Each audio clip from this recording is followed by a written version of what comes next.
여러분 안녕하십니까. 오늘이 토요일 날이죠. 2026년 8월 22일 오후 1시 53분을 가리키고 있습니다. 근데 이 마이크가 말이죠. 마이크에 대해서는 얘기를 안 하겠습니다.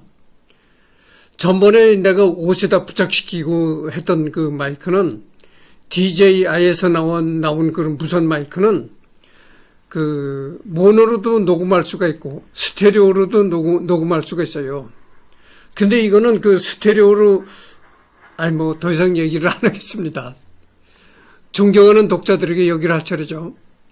몇 년 전에 로마 교황청은 지구가 움직인다고 주장하는 피타고라스 학파의 의견을 금하는 칙령을 내렸다. 이것은 우리 시대에 유행하는 위험한 사조를 막기 위한 온당한 조치였다.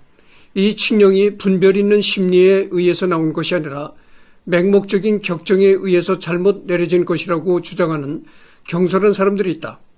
천문학 관측에 대해 아는 게 전혀 없는 성직자들이 성급하게 금령을 내려서 지성적인 사색을 방해하고 있다는 불평이 있다.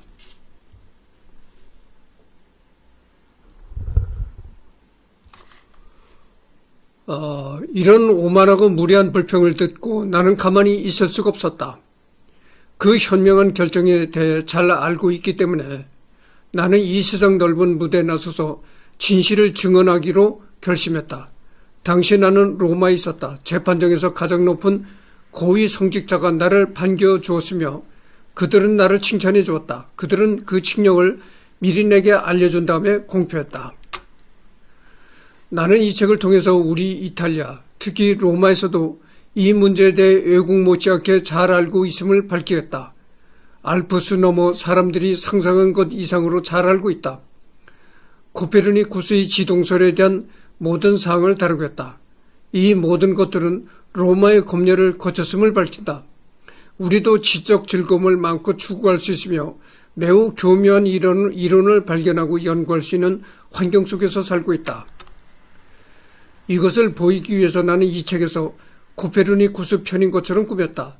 순수한 수학 이론으로서 지동설이 지구가 움직이지 않는다는 이론에 비해 더 낫다는 점을 조목조목 밝혔다. 그러나 그게 꼭 그렇단 말은 아니고 일부 소유학파 철학자들이 주장에 비해 낫단 말이다. 사실 이 사람들은 걷지도 않으니 소유학파라는 이름을 붙일 값어치조차 없다. 그들은 그늘을 숭배하며 정당한 자료들을 바탕으로 사색을 하지 않고 몇몇 그릇되게 이해한 원리들을 바탕으로 철학을 전개한다. 이것은 이제 두 우주 체계에 대한 대화라는 것에 이런 글이 올라가 있다는 거죠. 그러니까 이거를 보면 알 수 있는 게 갈릴레이가 그렇게 지동설을 주장하고 나므로서 얼마나 그 당시 가톨릭계에서도 말이 많고 사회적으로 큰 여러 가지 논란을 일으켰는가를 알 수가 있는 것입니다. 그렇잖아요. 전번 시간에도 내가 얘기를 한 적이 있습니다만은 땅이 돈다는 걸 느끼는 사람이 어디 있나요? 다 땅이라는 건 이렇게 움직이지 않는다는 걸 느끼고 살지 땅이 돈다고 느끼는 사람이 어디 있을까요? 그렇잖아요. 땅이 안 돌고 딱 튼튼하게 고정이 되어 있으니까 건물도 짓고 그러는 것이지. 아니 땅이 움직일 것 같으면 어떻게 건물을 짓고 하겠어요? 상식적으로 생각해 볼 때 그렇다는 얘기죠. 그러니까 땅이 돈다는 그거를 느끼는 사람이 없다 이거야. 땅이란 건 다 튼튼하게 이렇게 정지되어 있다고 느끼지 땅이 돈다고 느끼는 사람이 어디 있겠는가. 근데 이 땅이 돈다고 주장을 하니까 이게 상당히 좀 여러 가지 얘기가 생길 수밖에 없는 거죠. 이 내용은 두 우주책에 대한 대화책의 맨 앞에 나오는 서문에 해당하는 내용인데 책을 읽어보면 일종의 패러디라는 것을 알 수 있다. 즉 갈릴레이가 코페르니쿠스의 우주관을 비판한 척하면서 코페르니쿠스의 우주관을 소개하는 것이다. 실제로 갈릴레오는 한때 수도자가 되겠다는 생각을 했을 정도로 독실한 가톨릭 신자였다. 저작에서 성서와 자연은 모두 성스러운 말씀에서 생겨났습니다. 전자는 성령의 말씀을 받아 적은 것이고 후자는 하나님의 명령을 충실하게 집행한 결과물입니다. 하는 내용이 발견되기도 한다. 즉 모든 소송 관련자들은 한 사람도 예외 없이 훌륭한 신앙의 특권을 누릴 권리가 있었다. 거기에 반대되는 소송 외의 기록들이 없었기 때문이다. 태양 중심설과 지동설이라는 당시로서는 새로운 이론들에 대해 그릇된 철학적 신학적 성격을 부여한 것은 천문학 지식 영역의 과도기적 상황의 결과였으며 우주론에 대한 주석학적 혼돈의 결과였다. 17세기 초엽까지 보편적으로 퍼져있던 이론론적 세계관의 계승자들인 갈릴레오 동시대의 일부 신학자들은 문자 그대로가 아닌 성서의 깊은 의미를 풀이할 수 없었다. 성서는 창조된 우주의 물리적 구조를 묘사하고 있기 때문에 이는 이들 신학자들로 하여금 사실에 입각한 관찰의 문제를 신앙의 영역으로 바꾸어 놓도록 그를 유도했다. 오늘날과는 매우 동떨어진 바로 이런 역사적 문화적 상황에서 신앙과 아주 오래된 우주론을 분리할 수 없었던 갈릴레오의 재판관들은 코페르니쿠스의 혁명적이지만 입증되지 않은 이론을 받아들이는 것은 본질상 가톨릭 전통을 뒤우는 것이라고 잘못 믿었으며 그 이론의 가르침을 금지시키는 것이 그들의 의무라고 믿었다. 오늘날의 우리들에게는 너무나도 명백한 재판의 이러한 주관적 오류는 그들 재판관들로 하여금 갈릴레오에게 많은 고통을 주었던 징계 처분으로 이끌어가게 했다.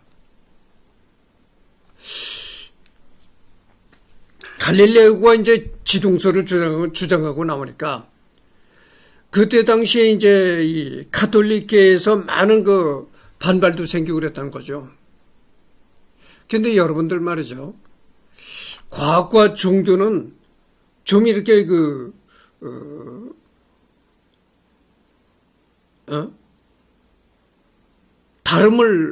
다르다는 것을 인정해야 되는 겁니다. 네. 과학과 종교가 반드시 같아야 된다는 그런 건 잘못된 생각이에요. 예를 들면 말이죠. 그러니까 뭐냐면은 종교를 과학적인 시각에서 판단하거나 해석하려고 하지 말라 이런 얘기입니다. 이 종교를 과학적인 논리나 과학적인 시각에서 하려고 하는 그 태도 자체가 잘못된 겁니다. 예를 들면은 성경에 예수님이 돌아다니면서 안전뱅이를 고쳐주고 불치병에 걸린 사람들을 치료해주고 그랬다고 나오잖아요. 그런 기적을 행했다고 나옵니다. 그거를 과학적인 입장에서 어떻게 안전뱅이를 고칠 수가 있으며 그때 당시 지금같이 의학이 발달되지도 않은 세상에 어떻게 그런 기적을 되지도 않을 일을 어떻게 기적을 행할 수가 있는가. 이렇게 과학적인 입장에서 성경을 분석하고 해석하려면 안 된다 그런 얘기죠. 종교는 어디까지나 그 믿음과 이라는 그 영역 하에 있는 세계이기 때문에 그 성경을 과학적인 입장에서 이게 맞느냐 틀리느냐 논한다는 것 자체가 잘못된 얘기다 이렇게 얘기를 할 수가 있는 겁니다. 로베르토 벨라르미노 추기경에 의하면 지구와 태양의 주위를 돈다는 증거가 없는 한 지구의 부동설을 탄원하고 있는 성서의 구절들을 매우 신중하게 해석해야만 했다는 것이다. 그에 따르면 일단 지동설이 확정된다면 신학자들은 코페르니쿠스의 새로운 이론과 명백히 대립되는 성서 구절들에 대한 해석을 재검토해야만 하며 지금까지 옳다고 생각했던 견해들이 오류라고 밝혀지면 그 오류들을 더 이상 고집하지 말아야 할 것이라는 것이다. 태양이 우주의 중심에 있고 지구는 세 번째 하늘에 있다는 것이 옳다고 입증된다면 또한 태양이 지구 둘레를 도는 것이 아니라 지구와 태양 둘레를 도는 것이 실제로 입증된다면 이러한 주장에 반대되는 듯이 보이는 성서의 설명을 상당히 신중하게 다뤄야 할 것이라고 말씀드리고 싶습니다. 증명된 것이 거짓이라고 단언하기보다는 차라리 우리는 모른다고 말해야 할 것입니다. 실상 갈릴레오는 지구와 이중으로 움직인다는 사실, 즉 태양을 중심으로 한 지구의 공전과 양극의 축을 중심으로 한 지구의 자전 등을 반박의 여지 없이 명백하게 입증하는 데 성공하지는 못했지만 바닷물의 조수 현상에서 거기에 대한 증거를 발견했다는 확신을 가지고 있었다. 조수 현상의 참다운 원인은 그 후에 뉴턴만이 밝혀낼 수 있게 된다. 갈릴레오는 무역풍 현상에서도 지동설에 대한 또 다른 증거를 내세웠지만 당시로서는 아무도 그 명료화에 필요한 지식을 갖고 있지 못했다.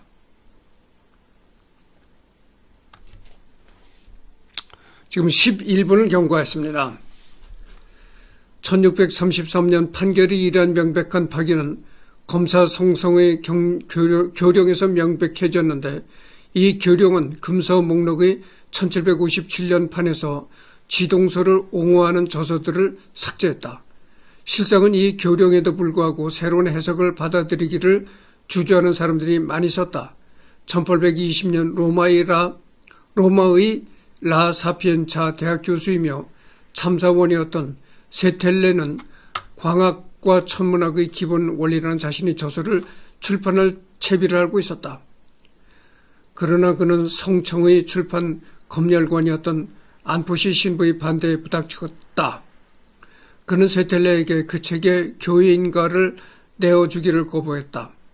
이러한 사건은 1633년 판결은 취소될 수 없는 것이기 때문에 파기되지 않은 채 그대로 남아있었다. 그런 인상을 줬다. 부당하게 출판 금지 조치를 당한 저자는 교황 비오 7세에게 호소를 해서 교황으로부터 1822년 호의적인 판결을 얻어낸다. 이러한 결정이 내려지자 도미니코 회의 전임 총장이며 검사 송성위원인 올리비에리 신부는 코페르니쿠스의 천문학을 단지 하나의 가정으로서가 아니라 이론으로서 제시했던 저서들에 대한 교회 인가의 호의적인 보고서를 작성했다. 교황청의 결정은 1846년 햇빛을 보게 된 새 금서 목록의 출판 때 실질적인 실현을 보게 된다. 인간이 살고 있는 작은 지구는 비록 천체의 중심은 아닙니다. 이것은 이제 베네딕토 15세 회칙에 이렇게 수록이 되어 있다는 거죠. 교황 요한 바오로 2세는 1979년 11월 10일 알버트 아인슈타인의 탄생 100주년을 기념하기 위한 자리에서 교회와 갈릴레오의 불편한 관계를 언급하면서 갈릴레오 사건에 대해 여러 분야에 걸친 학문적 연구가 이루어지기를 바라였다. 그에 따라 요한 바오로 2세는 1981년 7월 3일 갈릴레오 사건이 속한 16세기에서 17세기 천동설, 태양 중심설 논쟁의 연구를 위한 교황청 위원회를 설립하였고 가로는 추기경에게 그 연구를 조정해 나갈 임무를 맡겼다. 1992년 10월 31일 갈릴레오 사건이 속한 16세기에서 17세기 천동설, 태양 중심설 논쟁의 연구를 위한 교황청 위원회는 너무도 명백한 재판의 이러한 주관적 오류가 그들 재판관들로 하여금 갈릴레오에게 많은 고통을 주었던 징계 처분으로 이끌어가게 했다는 잘못을 솔직하게 인정하였다.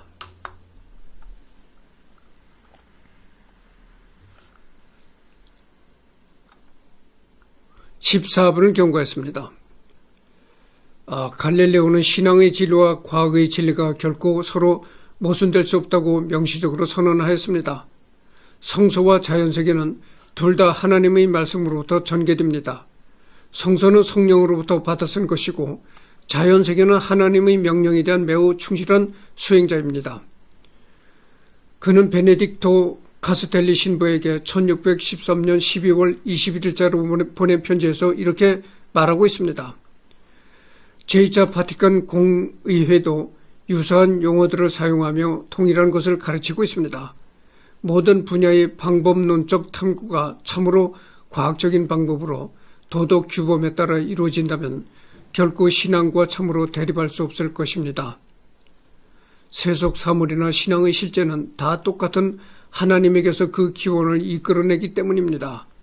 이건 이제 사목 헌장 36항에 이런 이제 글귀가 있다는 거죠.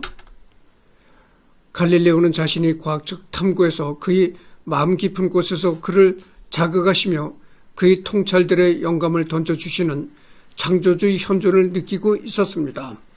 요한 바오로 2세 교황청 과학원에서 행한 연설에 이런 글이 있다는 거죠.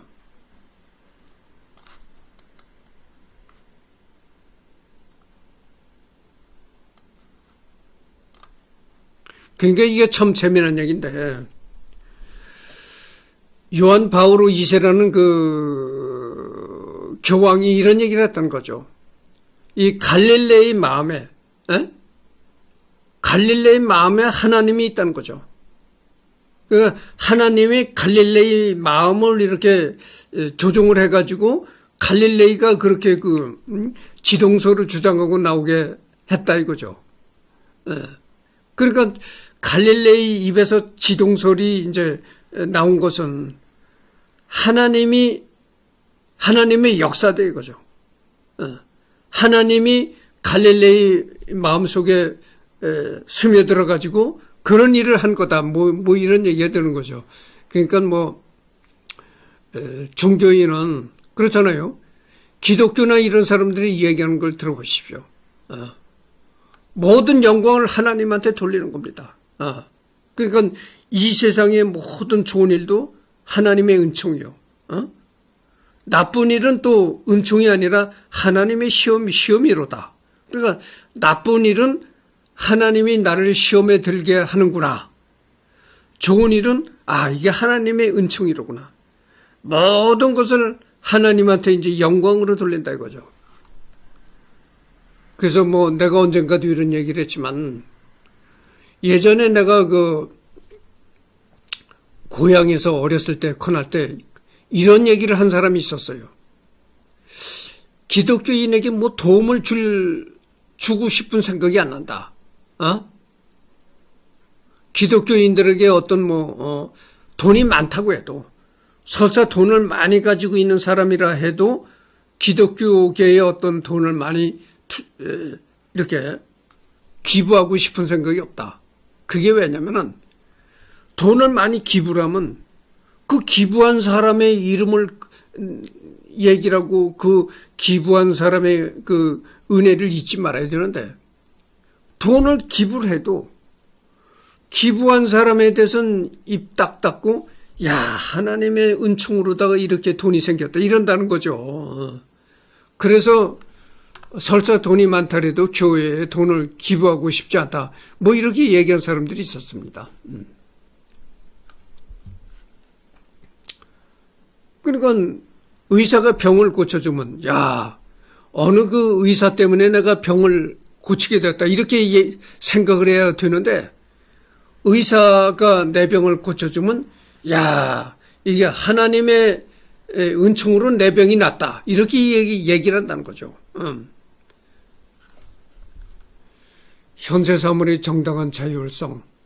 그러나 많은 현대인들은 인간 활동과 종교의 더욱 밀접한 결합으로 인간이나 사회나 학문의 자율성이 침해당하지 않을까 두려워하는 것으로 보인다. 현세 사물의 자율성을 피조물과 사회 전체가 고유의 법칙과 가치를 지니고 있으며, 인간이 점차 이를 분별하고 이용하고 안배한다는 것을 이해한다면 그와 같은 자율성을 요구하는 것은 전적으로 타당하다. 그것은 현대인이 요구하는 것일 뿐 아니라 창조의 뜻에도 부합하는 것이다. 사실 만물은 창조의 조건 자체에서 고유의 안전성과 진리와 선, 또 고유의 법칙과 질서를 갖추고 있으므로 인간은 이를 존중하여야 하고 학문이나 기술이 각기 고유한 방법을 인정하여야 한다. 그러므로 모든 분야의 방법론적 탐구가 참으로 과학적인 방법으로 도덕 규범에 따라 이루어진다면 결코 신앙과 참으로 대립할 수 없을 것이다. 세속 사물이나 신앙의 실제는 다 똑같은 하나님에게서 그 기원을 이끌어내기 때문이다. 오히려 겸허하고 항구한 마음으로 사물의 비밀을 탐색하려고 노력하는 사람은 의식하지는 못하더라도 만물을 보존하시고 있는 그대로 존재하게 하시는 하나님의 손에 인도되고 있는 것이다.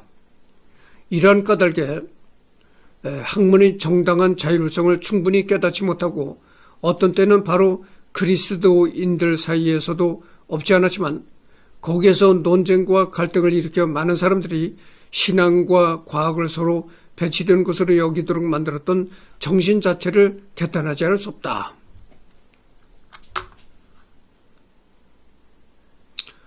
이것은 이제 피오 파스킨이 갈릴레오 갈릴레이의 생애와 저술 제2권 교황청 과학원에 이런 글이 있다는 거죠. 그러나 만일 현세 사물의 자율성이란 말이 피조물들이 하나님께 의존하지 않는다거나 인간이 피조물을 창조주께 돌려드리지 않고 멋대로 사용할 수 있다는 것으로 이해된다면 하나님을 인정하는 사람은 누구나 이러한 생각이 몹시 그릇된 것이라고 여기지 않을 수 없다. 창조주가 없으면 피조물도 없어지기 때문이다. 그리고 또 어떤 종교이든 모든 신앙인은 언제나 피조물들의 언어 안에서 창조주의 현현과 목소리를 들어왔다. 더욱이 하나님을 잊어버리면 피조물 자체도 이해할 수 없게 된다. 제2차 바티칸 공의회 현대 세계의 교회에 관한 사목 현장 기쁨과 희망 제2차 바티칸 공의회 문헌에 이런 글들이 수록이 되어 있다는 거죠. 22분을 경고하고 있습니다. 조금 더 해드리겠습니다. 새로운 편지 발견과 교회와의 관계 재해석. 한편 2018년 9월 살바토레 리치르도는 갈릴레오의 새로운 편지를 발견하여 네이처지에 기고하고 동료 교수들과 같은 주제로 영국 학술지에 논문을 올린다. 갈릴레오는 이태리 피사 대학의 수학자 베네데토 카스텔리에게 1613년 편지를 썼습니다. 여기서 갈릴레오는 처음으로 과학적 연구가 신학적 교리로부터 자유로워야 한다고 주장했습니다. 그는 천문학적 사건에 관해서 성서의 부족한 근거는 문자 그대로 받아들여서는 안 된다고 주장했습니다. 왜냐하면 서기관들은 일반 사람들이 이해할 수 있도록 이러한 설명을 단순화했기 때문입니다. 그렇지 않다고 주장한 종교 당국은 판단할 능력이 없다고 그는 썼습니다. 가장 결정적으로 그는 70년 전에 폴란드 천문학자 니콜라우스 코페르니쿠스가 제안한 태양을 도는 지구의 태양 중심 모델이 실제로 성경과 양립할 수 없는 것은 아니라고 판단하였습니다. 사건의 전말을 이야기하자면 1613년 갈릴레오는 친구 베네데토 카스텔리에게 보낸 편지에서 자신이 새로 만든 망원경을 이용한 발견을 통해 코페르니쿠스 모델에 대한 증거를 제시하며 로마 가톨릭 교회의 천문학에 관한 교리를 반박했다. 이후 가톨릭의 천문학 교리를 비판한 그의 편지는 사본을 통해 이탈리아 도처에서 유포되었다. 1615년에 도미니코의 수도자 니콜로 로니니는 편지 사본 중 하나를 보고 격분하여 이를 로마 종교재판소에 전달하게 된다. 이 사실을 알게 된 갈릴레오 교회의 천벌을 받을까 두려워서 자신이 본 뜻을 숨기기로 결심하고 친구 피에로 디니에게 로리니가 종교재판에 전달한 버전은 변조된 듯하다는 뜻을 전달하고 실제로는 자신이 원래 편지를 완곡하게 변조하기 시작했다. 그리고 갈릴레오는 완곡한 버전의 그 편지를 디니에게 동봉하며 이게 진본이니 바티칸의 신학자들에게 전해달라고 당부했다. 갈릴레오는 디니에게 보낸 편지에서 적들의 사악함과 무지를 호소하며 종교재판소가 사기꾼들에게 기만되었을지 모른다는 우려를 표명하고 있다. 이렇듯 두 가지 버전이 존재하다 보니 그동안 학자들 사이에서 둘 중 어느 것이 갈릴레오의 진의였는지를 둘러싼 혼란이 야기되었다. 25분을 경고했습니다. 조금 더 해드리겠습니다. 학자들은 그동안 디니 버전을 갈릴레오의 본뜻으로 파악해서 갈릴레오는 적어도 성경과 가톨릭 교회를 존중하고 그 안에서 과학의 뜻을 펼치려고 했다고 이해했다. 하지만 2018년 9월 갈릴레오가 로리니 버전에서 디니 버전으로 직접 자필 수정한 원본 편지가 발견되면서 갈릴레오의 본뜻은 갈릴레오가 가짜라고 주장한 로리니 버전이었다는 것이 밝혀지게 된 것이다. 즉 갈릴레오가 자신이 쓴 편지가 아니라고 주장한 로리니 편지가 실제로는 갈릴레오의 진짜 편지였다는 것. 그렇지만 갈릴레오는 종교 재판을 두려워한 나머지 편지 내용을 고쳐서 다시 쓴 후 교황청에게 보냈던 것이다. 갈릴레오는 이단 재판을 피하기 위해 자신의 주장이 성경과 서로 다르지 않다고 편지를 조작했을 따름이며 사실 실제 편지 내용에서는 갈릴레오가 과학과 신학을 분리해서 봤다는 것이 명백하다는 것을 증명하고 있다. 갈릴레오는 이 원본 편지에서 코페르니쿠스의 지동설이 성경과 양립할 수 있다고 말하면서 과학적 연구가 신학적 교리로부터 자유로워한다고 주장했으며 성서를 근거로 천문학을 해서는 안 된다고 말했다. 이 논문의 공동저자인 갈릴레오가 카스텔레에게 보낸 편지는 과학의 자유에 대한 최초의 세속적 성명서 중 하나다라고 말하였다.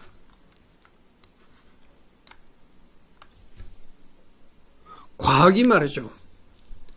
과학이 이 종교의 논리에 얽매서도 안 되고 또 이 종교가 과학의 논리에 억지로도 맞추려고 해서도 안 된다 이런 얘기죠. 과학과 종교는 다른 겁니다. 다른 건데 과학과 종교를 연동시키겠다 하는 것은 이건 잘못된 것이죠. 그러니까 종교 이론과 과학 이론을 연동시키겠다. 이런 것은 크나큰 그 오류를 낳을 수 있다 이런 얘기죠. 그러니까 종교 논리는 종교 논리대로 그대로 이제 유지가 되게 해야 되고 그와는 별도로 과학적인 논리가 이제 존재해야 된다고 그죠. 그래서 지금 이거 27분을 경고했습니다. 전번 시간에도 내가 얘기를 했잖아요. 내가 유튜브를 이거를 할 때 처음에는 1시간을 했다. 그러다가 이제 그 20분을 줄여서 계속 40분을 녹화를 했다. 그러다가 이제 40분도 참 지루할 것 같고 그래서 이제 10분을 더 줄여서 30분만 녹화를 한다 이렇게 얘기를 했습니다. 그래서 이제 30분은 조금 안 됐지만 여기서 끝내고 이 다음에는 이 여담 여기서부터 하도록 하겠습니다.